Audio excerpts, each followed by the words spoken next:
Hello everyone, welcome to Unacademy studio Prabhav. मैं सुनील अभिव्यक्ति दिल्ली मुखर्जी नगर से आप सबका स्वागत करता हूं। एक्स यूपीएससी इंटरव्यूअर, अभिव्यक्ति सिविल सर्विसेज मैगजीन का संपादक, लेखक और दिल्ली में एक प्रसिद्ध कोचिंग संस्थान का डायरेक्टर। आज आप सबकी स्क्रीन पे देख सकते हैं विज्ञान प्रगति, यानी कि हम हर माह की सारी योजनाएं यानी द हिंदू पीआईबी करते हैं सुबह सुबह 9 बजे लाइव सेशन में, और उसके पश्चात हम पूरे महीने में विज्ञान प्रगति, योजना, कुरुक्षेत्र और मेरी अपनी पत्रिका अभिव्यक्ति सिविल सर्विसेज मैगजीन, ये हम सारा कंप्लीट करते हैं। अगस्त से यह प्रक्रिया चल रही है। अगस्त, सितंबर, अक्टूबर, नवंबर और अब दिसंबर में हम लोग पहुंच रहे हैं।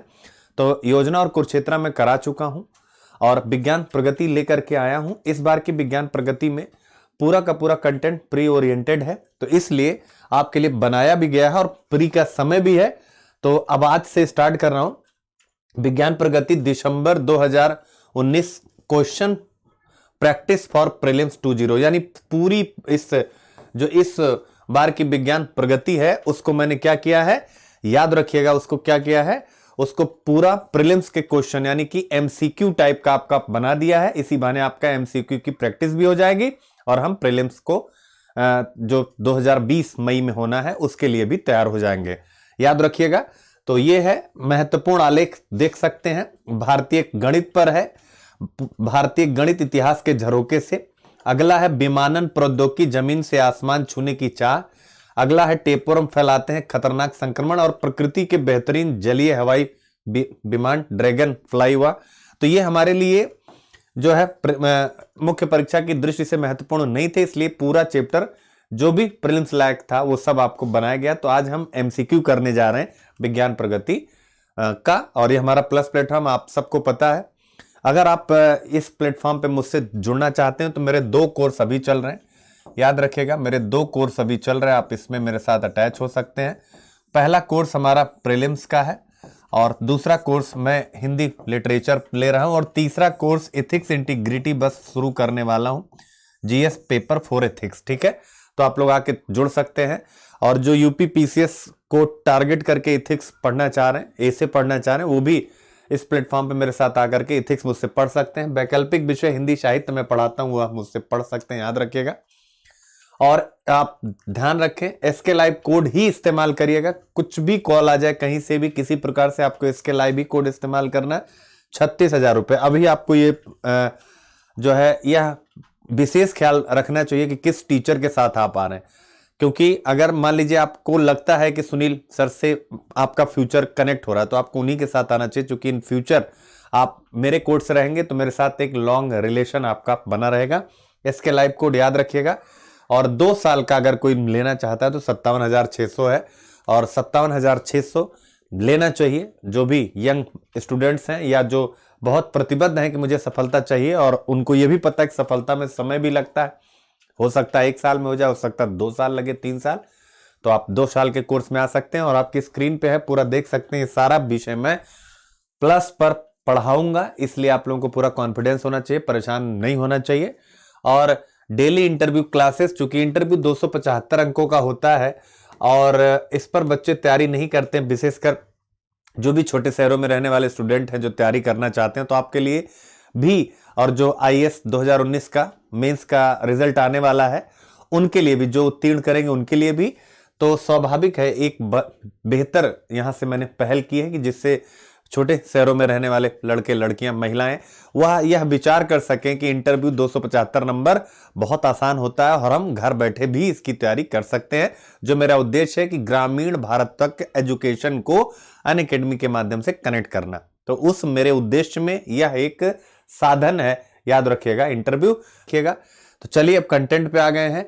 योजना हमारी हो चुकी है, दिसंबर माह की कुरुक्षेत्र हो चुकी है, आपको याद होगा। अब हम विज्ञान प्रगति करने जा रहे हैं। इसके पश्चात अपनी पत्रिका यानी जो मेरी पत्रिका अभिव्यक्ति सिविल सर्विसेज, इस पर भी क्लास होगी। तो पहला टॉपिक आमुख कथा के नाम से नोबेल पुरस्कार 2019। तो आइए देखते हैं नोबेल पुरस्कार 2019 पर क्या क्या कंटेंट है अपने पास, और इस कंटेंट को यानी मैंने इस हिसाब से बनाया कि पूरा नोबेल पुरस्कार भी आपका तैयार हो जाएगा एक, और दूसरा क्या होगा कि आपको एमसीक्यू टाइप की प्रैक्टिस करने को भी मिल जाएगी, मल्टीपल चॉइस क्वेश्चंस यानी बहुविकल्पी प्रश्न जो यूपीएससी का पैटर्न होता है प्रीलिम्स का, या अन्य जो स्टेट सिविल सर्विसेज होते हैं उनका पैटर्न होता है। तो आप देखें पहला क्वेश्चन, यानी हम क्या करने जा रहे हैं कि कंटेंट इस प्रकार से बनाया गया है कि केवल फॉर्मेट क्वेश्चन का है, पर कोशिश यह हुई है कि सारे पॉइंट आप मतलब जो भी नोबेल पुरस्कारों से है वह सब कुछ आपको याद भी हो जाए। तो ये कंटेंट भी है और क्वेश्चन भी है। क्या है, एक बार मेरे साथ बातचीत करें। क्या है, कंटेंट भी है, क्वेश्चन भी है, क्वेश्चन भी है, कंटेंट भी है, दोनों चीजें। चलिए चलते हैं, निम्नलिखित विकल्पों पर विचार कीजिए। पहला, नोबेल फाउंडेशन द्वारा प्रशासित भौतिकी, रसायन, चिकित्सा, साहित्य तथा शांति के क्षेत्र में नोबेल पुरस्कार वर्ष 1901 से प्रदान किए जा रहे हैं। दूसरा, अल्फ्रेड नोबेल की स्मृति में अर्थशास्त्र के नोबेल पुरस्कार की स्थापना स्वेरिजेस स्विस बैंक ने वर्ष 1968 में की थी। और नोबेल शांति पुरस्कार के अतिरिक्त से सभी स्टॉकहोम स्वीडन में प्रदान किए जाते हैं, जबकि नोबेल शांति पुरस्कार ओस्लो नॉर्वे में प्रदान किया जाता है। अब आप विचार कीजिए, कूट है यानी विकल्प केवल 1 2, केवल 2 3, सभी या इनमें से कोई नहीं। आप इस प्रकार से प्रैक्टिस करें इसमें, और आप लोग याद करेगा। हिंदू में मैं करा भी चुका हूं इसको, और आप लोग कहीं और भी पढ़ चुके होंगे। चलिए मैं काउंटिंग करता हूं, आप इसका आंसर बताएंगे। 1 2 3 4 5, और ये रहा आंसर आपकी स्क्रीन पे। तो ये यानी सारे पॉइंट आपके सही हैं, ध्यान रखिएगा। अब हम इसको नोट्स के रूप में भी, यानी ये क्वेश्चन के रूप में हो गया, नोट्स के रूप में कि किस क्षेत्र के लिए दिया जाता है, भौतिकी, रसायन, चिकित्सा, साहित्य और शांति। कब से दिया जाता है, 1909 से। किसकी, अल्फ्रेड नोबेल की स्मृति में, याद रखिएगा, ठीक है ना। और इसकी स्मृति में अर्थशास्त्र के नोबेल पुरस्कार की स्थापना किस बैंक ने की थी और कब की थी, 1968 में। इसका मतलब अर्थशास्त्र का पुरस्कार कब से दिया जा रहा है, 1968 से। 1901 में, याद रखिएगा, आपके सामने इन सबका दिया जाता था, अर्थशास्त्र बाद में आया है, याद रखिएगा। तो यही सारे, यानी कि ये क्वेश्चन भी है और कंटेंट भी है। नोबेल शांति पुरस्कार के अतिरिक्त से सभी स्टॉकहोम स्वीडन में प्रदान किए जाते हैं। अब फिर हो गया, यानी शांति पुरस्कार ओस्लो नॉर्वे में प्रदान किया जाता है। अब ये तीनों फैक्ट हो गए। अब आप नोबेल पर कोई भी प्रश्न आएगा तो आपसे गलती नहीं होने वाली। अगला क्वेश्चन, अर्थशास्त्र का नोबेल पुरस्कार 2019 इस वर्ष यानी कि 2019 किसे दिया गया, यानी किस मॉडल के लिए दिया गया? वैश्विक समृद्धि का नया मॉडल, भूख व कुपोषण से संबंधित, या वैश्विक गरीबी उन्मूलन में उनके प्रायोगिक दृष्टिकोण, या इनमें से कोई नहीं। विचार करिए आप किस लिए। तो आपके सामने चलिए 1 2 3, और आंसर रहा प्रायोगिक दृष्टिकोण, यानी आरसीटी मॉडल, जो हम लोग पढ़ते हैं, यादृच्छिक चयन मॉडल, जिसमें 2 तुलनात्मक सैंपल लेकर के और दोनों में यह तुलना की जाती है कि कौन सा प्रयोग करने पर कौन सा बेहतर ढंग से काम किया। ठीक है, तो यह हो गया आपका। अगला तीसरा क्वेश्चन है, अर्थशास्त्र के क्षेत्र में नोबेल पुरस्कार प्राप्त करने वाली एस्थर डफलो दूसरी महिला है, यानी जो इस साल मिला है। अर्थशास्त्र के नोबेल पुरस्कार से सम्मानित पहली महिला, यूपीएससी हमेशा ऐसे ही क्वेश्चन पूछता है, पहली महिला कौन है? मैरी क्यूरी, गर्टी थेरेसा, मे ब्रिट मोशर और एलिनार ऑस्ट्रॉम। विकल्प आपके सामने है, केवल एक। ठीक है ना, चले A B C D counting करता हूं, 3 तक काउंट करूंगा, 1 2 3, और ये रहा आंसर आपके सामने, एलिनार ऑस्ट्रॉम। क्लियर है? अब आगे बढ़ते हैं। क्वेश्चन 4 आपके सामने, अर्थशास्त्र के नोबेल पुरस्कार विजेता 2019 कौन है? देख सकते हैं आप, पहला अभिजीत बनर्जी, दूसरा एस्थर डफलो, तीसरा माइकल क्रेमर। विकल्प है केवल 1 2, बी 2 3, सी 1 2 3, डी कोई नहीं। चलिए बताइए, और आप ध्यान करेंगे तो कंटेंट उसी प्रकार से बना है कि जिससे आपका पूरा नोट्स तैयार हो जाए। 1 2 3, ये रहा आपकी स्क्रीन पे, यानी 1 2 3 इन तीनों को मिला है। याद कर लीजिएगा, अर्थशास्त्र का नोबेल, यानी ये प्रश्न आए तो हलवा आपको लगे, ऐसा लगे कि हलवा हम खा रहे हैं। ठीक है। 5वां, नोबेल शांति पुरस्कार। नोबेल शांति पुरस्कार 2019 के संदर्भ में सही विकल्प कौन सा है? पहला, यह इथियोपिया के प्रधानमंत्री अबी अहमद अली को प्रदान किया गया। दूसरा, पड़ोसी देश इरिट्रिया के साथ सीमा संबंधित विवाद का समाधान करने की उनकी निर्णायक पहल के लिए यह उन्हें दिया गया। एक दो, बी एक, सी केवल दो और डी इनमें से कोई नहीं। आसान क्वेश्चन है, पूछता हूं आप लोगों से। द हिंदू में मैं ये डिस्कस कर चुका हूं। 1 2 3 और ये रहा आपकी स्क्रीन पे 1 और 2, दोनों सही हैं, याद रखिएगा। तो आप देख सकते हैं ना, क्वेश्चन भी है और कंटेंट भी है कि नहीं है। पूरा चैप्टर आपके लिए इस प्रकार से बनाया गया और आगे अब प्रीलिम्स का सीजन आ गया, लगातार फॉलो करते रहिएगा। अब ऐसे ही योजना कुरुक्षेत्र भी बनाई जाएंगे जिसमें प्री का अंश ज्यादा होगा, मुख्य परीक्षा का अंश थोड़ा सा कम होगा रहेगा, पर बीटेस्ट थोड़ा सा कम करूंगा जिससे हम प्रीलिम्स पर ज्यादा फोकस हो सके। अब जनवरी से जो योजना कुरुक्षेत्र ये सब आएंगे, क्योंकि 2-3 महीने की बड़ी इंपॉर्टेंट होती है, जनवरी फरवरी मार्च तीनों, विज्ञान प्रगति योजना कुरुक्षेत्र। तो हम क्या करेंगे, उसमें प्री ओरिएंटेशन अब ज्यादा कर देंगे। पांचों क्वेश्चन में जिनके 5 सही हैं अपनी पीठ थपथपाए, समझ लीजिए कि मैं आशीर्वाद कर रहा हूं। जिनका कम है कोशिश करें अगले राउंड में, यानी अब 1 to 5 हो चुका, अब 6 to 10 चलते हैं। रसायन विज्ञान का नोबेल पुरस्कार आपके सामने है, याद रखिएगा, रसायन विज्ञान का। इस वर्ष का यह पुरस्कार 3 वैज्ञानिकों John B Goodenough, M Stanley बिटिंघम तथा अकीरा योशिनो को संयुक्त रूप से प्रदान किया गया। इन तीनों वैज्ञानिकों को यह पुरस्कार लिथियम आयन बैटरी के विकास के लिए दिया गया, याद रखिएगा। और 97 वर्षीय जॉन बी गुडइनफ नोबेल पुरस्कार से सम्मानित किए जाने सबसे उम्र दराज व्यक्ति हैं। विकल्प ए 1 2, बी 2 3, सी सभी, डी इनमें से कोई नहीं। चलिए काउंटिंग करता हूं, बताइएगा। पढ़ा चुका हूं द हिंदू में और आप लोग कहीं और भी इसको पढ़े ही होंगे। 1 2 3 और ये रहा स्क्रीन पर आपके आंसर, यानी कि सभी। तो देख सकते हैं आप रसायन विज्ञान का नोबेल पुरस्कार। अब अगला चलते हैं। अब आप देख सकते हैं, यानी तीनों को मिला, इनका नाम याद रखना है।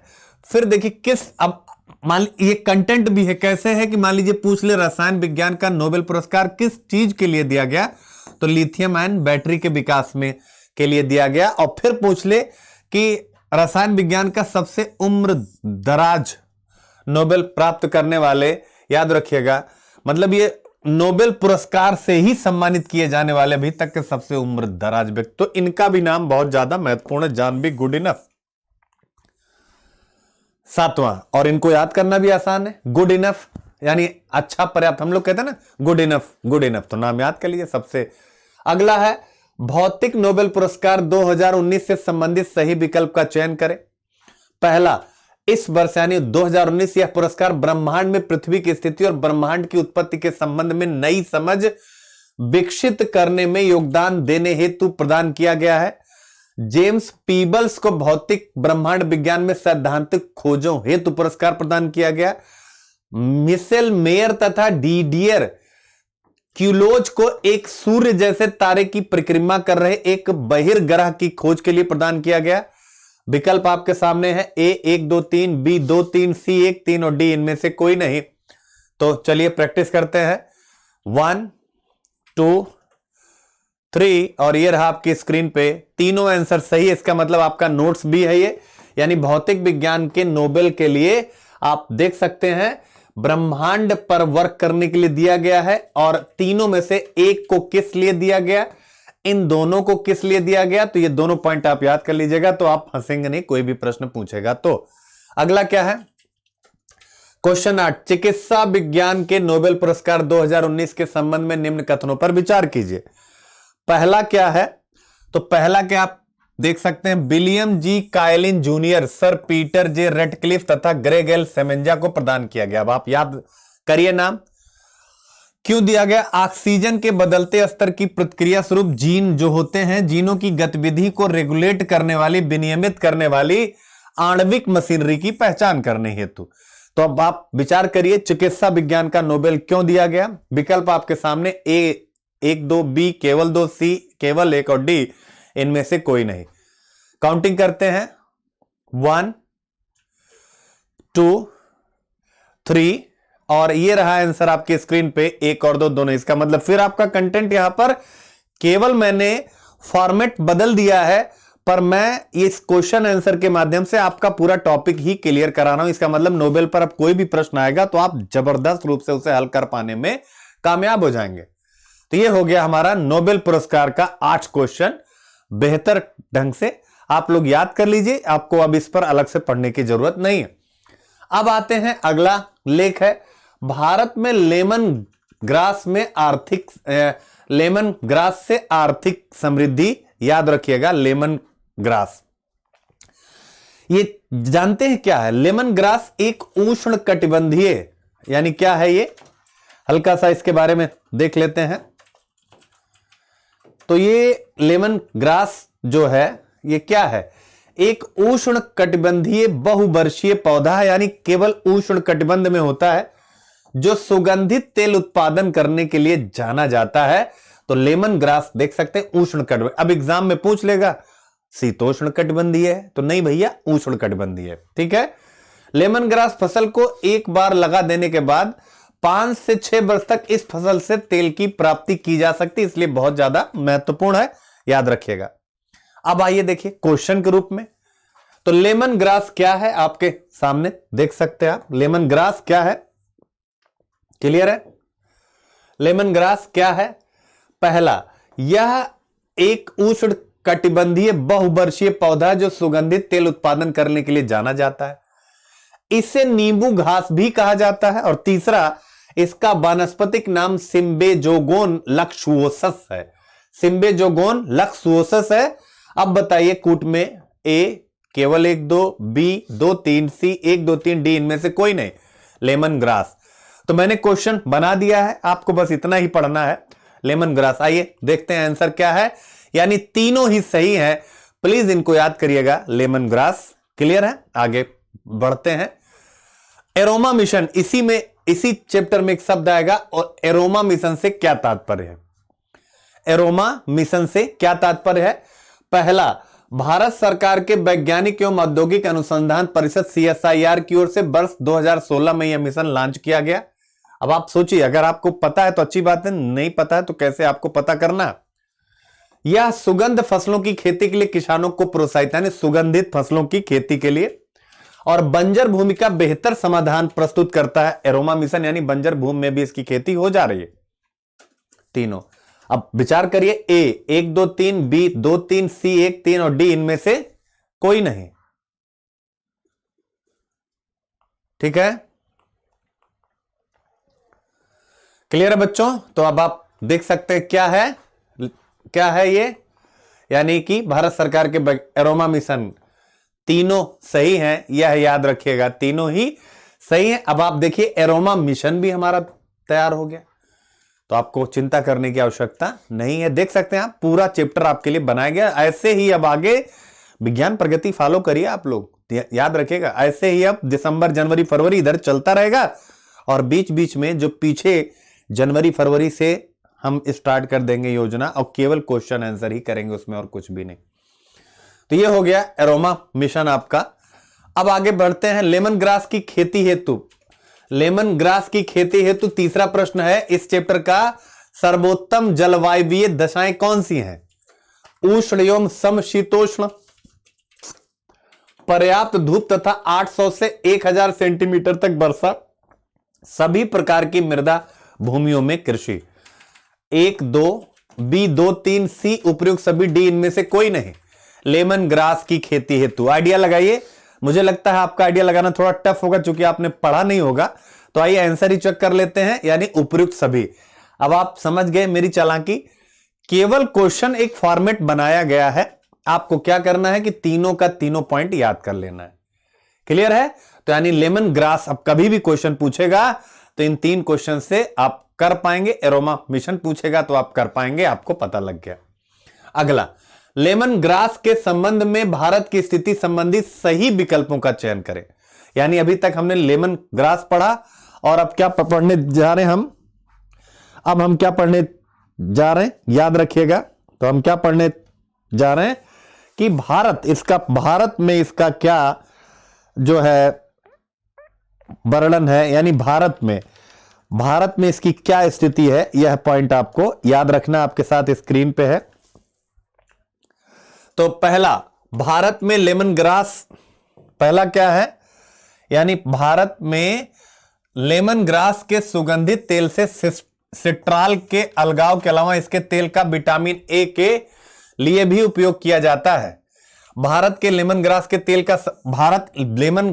तेल का सबसे बड़ा और उत्पादक है। इसका लगभग 80% उत्पादन निर्यात किया जाता है। ए केवल 1, बी केवल 2, सी 1 और 2, डी इनमें से कोई नहीं। तो आंसर ही चेक कर लेते हैं, ए और बी मतलब दोनों ही सही हैं। तो मुझे उम्मीद है कि लेमन ग्रास आपका जबरदस्त रूप से तैयार हो गया है। आइए आगे बढ़ते हैं। अगला क्या, टेपवर्म, यानी तीसरा लेख है टेपवर्म फैलाते हैं खतरनाक संक्रमण। आइए देखें क्या है टेपवर्म। तो अब उसी टेपवर्म वाले चैप्टर से जो जो क्वेश्चन बन सकते हैं, तो आपके सामने पहला स्क्रीन पे है, देखिए आप। सिस्टिसर्कोसिस क्या है, सिस्टिसकोर्सिस क्या है, सिस्टिसकोर्सिस तो क्या है, यह एक परजीवी संक्रमण है जो सामान्यतः सूअरों में पाए जाने वाले टेपवर्म। तो टेपवर्म कहां पाया जाता है, सूअरों में पाया जाता है। सूअर का अधपका मांस खाने से यह मनुष्य को संक्रमित करता है। सिस्टिसकोर्सिस WHO ने उपेक्षित उष्णकटिबंधीय रोग के रूप में इसकी पहचान की है। याद रखिएगा। तो क्या है, केवल 1, केवल 2, उपयुक्त सभी, इनमें से कोई नहीं। तो याद रखिएगा। अब तो आप लोग भी मेरी चालाकी पकड़ लिए होंगे,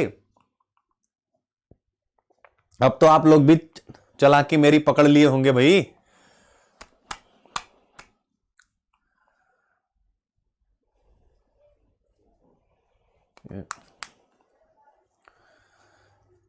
ये थोड़ा बच्चों, थोड़ा सा 1 सेकंड बस, थोड़ा हैंग किया है ये। ठीक है। तो उपर्युक्त सभी, इसका मतलब आप लोगों ने पकड़ लिया है कि अब मैं क्या कर रहा हूं कि आपको पूरा टॉपिक ही तैयार करा रहा हूं। अब यही प्रश्न एक नए रूप में कैसे पूछ सकता है, उपेक्षित उष्णकटिबंधीय रोग के रूप में विश्व स्वास्थ्य संगठन ने किसे क्या किया है, पहचाना है। तो आप बताएंगे सिस्टिसकोर्सिस को। अब आप ऐसे भी ये प्रश्न पूछ सकता है, ठीक है ना। तो याद रखिएगा ये यहां पर। अगला है न्यूरोसिस्टिसकोर्सिस। तो सिंपल सी बात है, न्यूरो यानी कि न्यूरो, जब टेपवर्म का संक्रमण केंद्रीय तंत्रिका, सेंट्रल जो आपका नर्व सिस्टम होता है, को प्रभावित करता है, तो इस संक्रमण को न्यूरोसिस्टिसर्कोसिस कहते हैं। इसका मतलब यह भी हो गया न्यूरोसिस्टिसर्कोसिस कैसे होता है, और यह मिर्गी जैसे दौरों के लक्षण उत्पन्न करता है। कूट ए केवल 1, बी केवल 2, सी दोनों और डी इनमें से कोई नहीं। आंसर दोनों है। तो प्लीज याद कर लीजिएगा। अब अगला हमारा चैप्टर है फसल सुधार में क्लोरोप्लास्ट का महत्व। क्या है, फसल सुधार में क्लोरोप्लास्ट याद रखिएगा। क्लोरोप्लास्ट शब्द आप लोगों को पता है, याद रखिएगा। यानी कि ये जो प्लांट जेनेटिक इंजीनियरिंग है, प्लांट जेनेटिक इंजीनियरिंग यानी जेनेटिक इंजीनियरिंग के माध्यम से हम वनस्पति को बेहतर जो बनाते हैं, तो उसी से जुड़ा हुआ शब्द है क्लोरोप्लास्ट इंजीनियरिंग। यार तो क्लोरोप्लास्ट इंजीनियरिंग एक नई तकनीक के रूप में उभरी और कई क्षेत्रों में केंद्रीय इंजीनियरिंग से बेहतर भी है।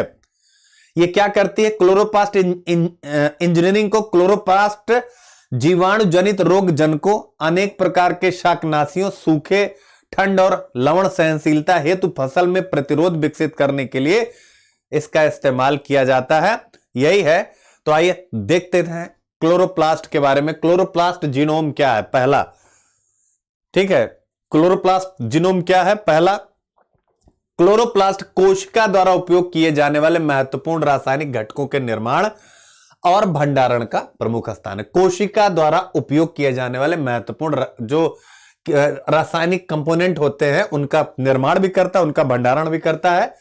दूसरा है क्लोरोप्लास्ट शर्करा, स्टार्च, जटिल कार्बनिक यौगिकों और अमीनो अम्ल जैसे कई जैविक अणुओं का निर्माण स्थल है। और तीसरा नाइट्रेट को अमोनिया में परिवर्तित करना और क्लोरोप्लास्ट प्रोटीन को एकत्र करना इसके अतिरिक्त कार्यात्मक मतलब यह और इसका फंक्शनल वर्क है। तो 3 चीज है क्लोरोप्लास्ट जीनोम, आप 1-2 बार पढ़ेंगे। और कूड क्या है, 1, 2 ए, बी 2, 3 सी, उपयुक्त सभी और डी इनमें से कोई नहीं। तो क्लोरोप्लास्ट जीनोम क्या है, आइए देख लेते हैं। उपयुक्त सभी, यानी कि ये पूरा कंटेंट आपके लिए तैयार कर दिया है। ये बहुत इंपॉर्टेंट है, पूछ सकता है क्लोरोप्लास्ट जीनोम का संबंध किससे है। ठीक है, आइए अब फेम्टोकेमिस्ट्री के जन्मदाता, फेम्टोकेमिस्ट्री के जन्मदाता कौन है, याद रखिएगा, फेम्टोकेमिस्ट्री के जन्मदाता याद रखिएगा, फेम्टोकेमिस्ट्री के तो अहमद हसन जवेल या फारूक अब्दुल हुसैन, नासिर खान या मोहम्मद वसीम खान।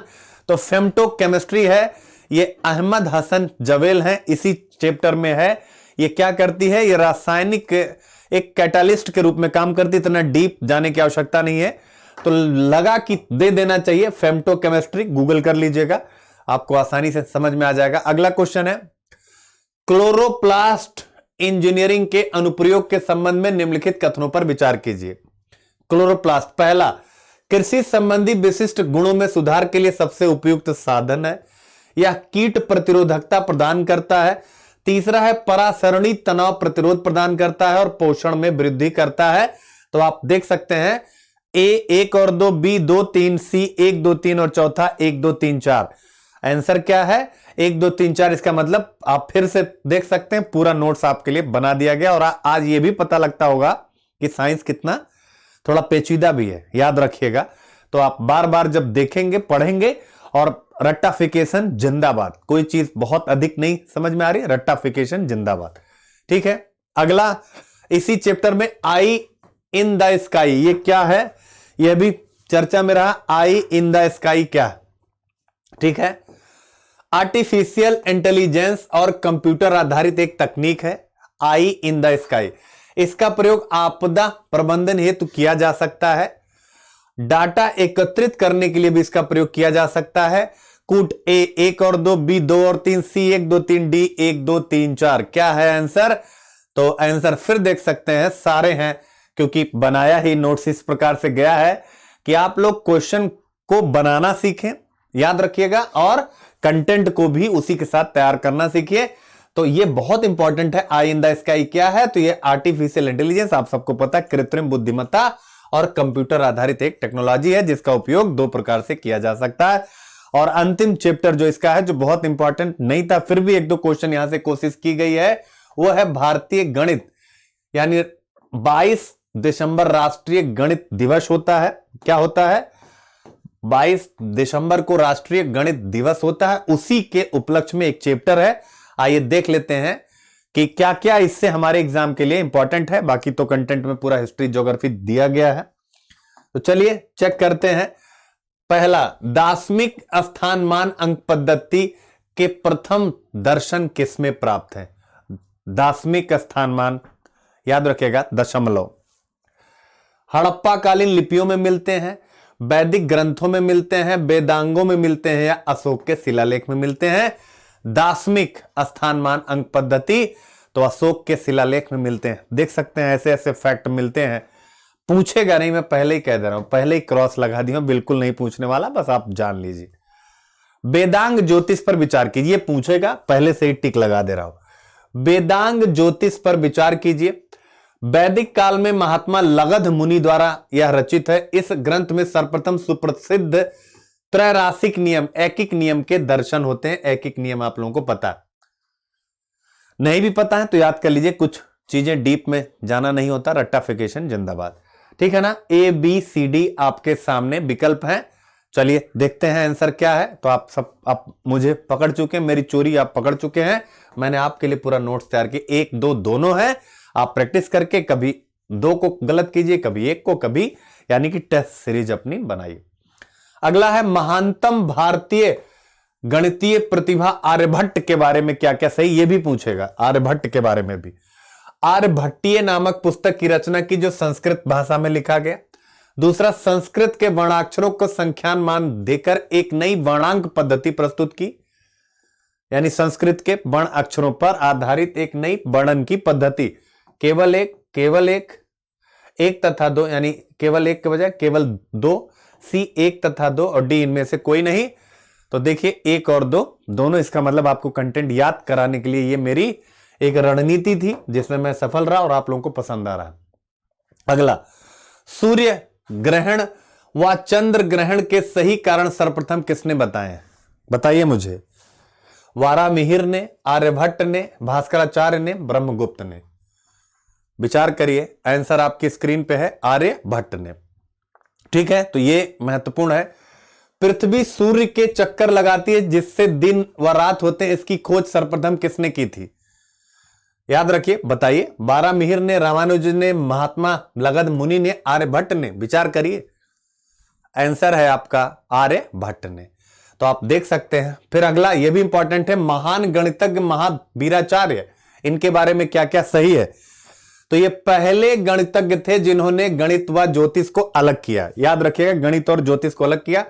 गणित सार संग्रह संस्कृत भाषा में विशुद्ध गणित पर आधारित पुस्तक की रचना की। लघुत्तम समापवर्तक ज्ञात करने की, यानी कि लघुत्तम समापवर्तक होता है ना, लघुत्तम समापवर्तक, महत्तम समापवर्तक गणित का, वह पहले गणितज्ञ थे। क्या सही है? ए 1 और 2, बी 2 3, सी उपयुक्त सभी, डी इनमें से कोई नहीं। तो चलिए चेक करते हैं, आंसर है उपयुक्त सभी। तो तीनों पॉइंट याद कर लीजिएगा। आपका एक हिस्ट्री और कल्चर का क्वेश्चन ये सही हो जाएगा, साइंस टेक का नहीं, हिस्ट्री और कल्चर का है। अगला है सिद्धांत शिरोमणि व करण कुतूहल पुस्तकों में से संबंधित सही विकल्पों का चयन, यानी इसकी रचना भास्कराचार्य ने की। सिद्धांत शिरोमणि गणित व ज्योतिष का ग्रंथ है। करण कुतूहल में पंचांग बनाने की विधियां बताई गई हैं। ए 1 2, बी 2 3, सी उपयुक्त सभी, डी इनमें से कोई नहीं। आंसर है उपयुक्त सभी। तो देख सकते हैं आपका पूरा कंटेंट यहां पर तैयार हो रहा है। अगला, मानवीय कंप्यूटर शकुंतला देवी। विचार करिए, इनके बारे में कभी सुना है ना? नहीं सुना है तो आप जीके क्या पढ़ते हैं, विचार करिएगा।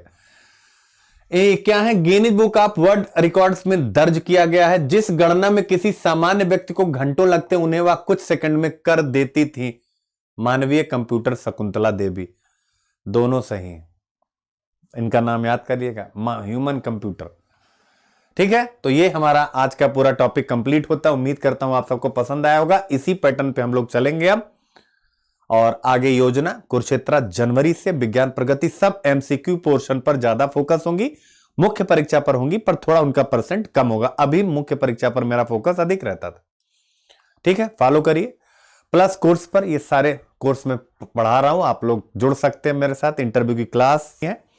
मिलते हैं एक छोटे से ब्रेक के बाद, तब तक के लिए जय हिंद, गॉड ब्लेस एवरीवन। खुश रहे, मस्त रहे, स्वस्थ रहे।